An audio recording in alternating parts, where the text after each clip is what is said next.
Promouvoir la paix au sein des communautés, c'est l'objectif principal du Programme des Nations Unies pour le développement PNUD à travers son projet d'appui au renforcement de la cohésion sociale, à la prévention de l'extrémisme violent et à la lutte contre les conflits liés à la transhumance, mise en œuvre avec le ministère de l'Intérieur et de la Sécurité publique. À cet effet, les représentants des différents quartiers et villages, les leaders religieux, les femmes, les jeunes et les hommes en uniforme de la ville de Parakou prennent part ce mercredi 16 octobre 2024 à la salle des fêtes de la mairie de Parakou à une séance de formation sur les comportements à avoir afin de renforcer les dialogues au sein de leur communauté. Vous n'êtes pas sans savoir que dans notre pays, pour ne pas être dans la sous-région, il y a une menace qui sévit partout.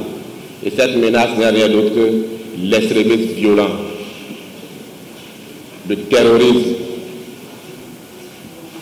Si tel que ce phénomène se propage, surtout vers le nord Bénin, si les dispositions ne sont pas prises, cela risque de gangréner toute la ville, toutes les villes du Bénin, plus précisément nos grandes villes, dont Parakou.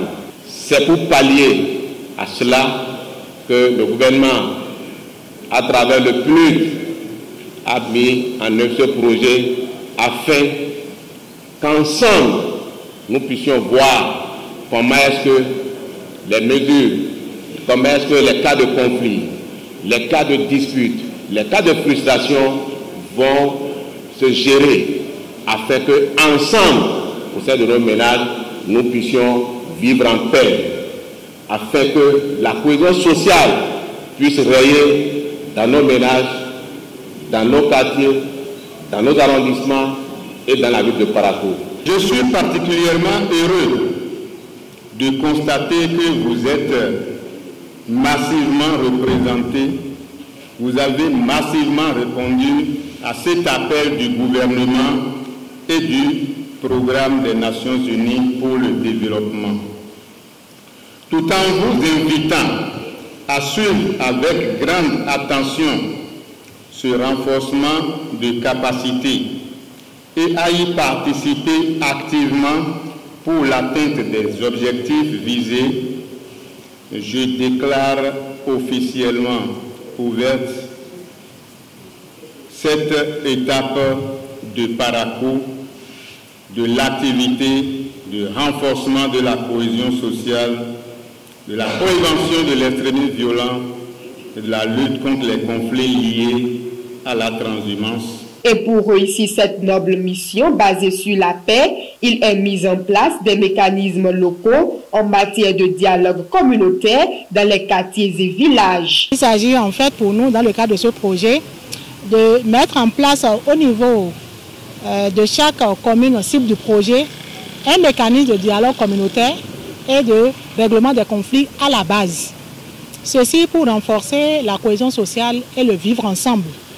Parce que, comme vous le savez, quand les conflits surviennent, ce n'est pas parce que le juge a rendu une décision que la paix se retrouve au sein des communautés. Parfois même, ça renforce le malaise et ça divise des familles entières. C'est pour ça, dans le cadre de la cohésion sociale, on a estimé qu'il faut amener les communautés à renforcer le dialogue, à beaucoup se parler entre comment arriver à le faire et pourquoi on doit le faire. Pour cette première journée de formation, les participants se disent satisfaits et s'engagent à une bonne promotion de l'extrémisme violent dans leur quartier. L'atelier vient encore une fois de nous renforcer. C'est un atelier de donner et de recevoir. Nous avons dit nos points de vue par rapport à l'atelier et nous avons aussi beaucoup appris au cours des échanges avec les formateurs. Nous sommes engagés depuis nous sommes élus. Je retiens en tout cas le fait de quand il y a deux conflits dans une communauté, comment se tenir par rapport, comment il faut parler pour que les problèmes qui sont là ne se répètent plus. Si on quitte ici, c'est d'aller au moins sensibiliser la population. Par exemple, moi je viens de Soyo. C'est pour aller sensibiliser la population de Soyo par rapport au conflit, à tout ce qu'on a eu à apprendre ici. Prévu pour 2 jours, à cette étape de Parakou, le même exercice va se poursuivre dans les communes cibles du projet. Ceci jusqu'au 26 octobre 2024.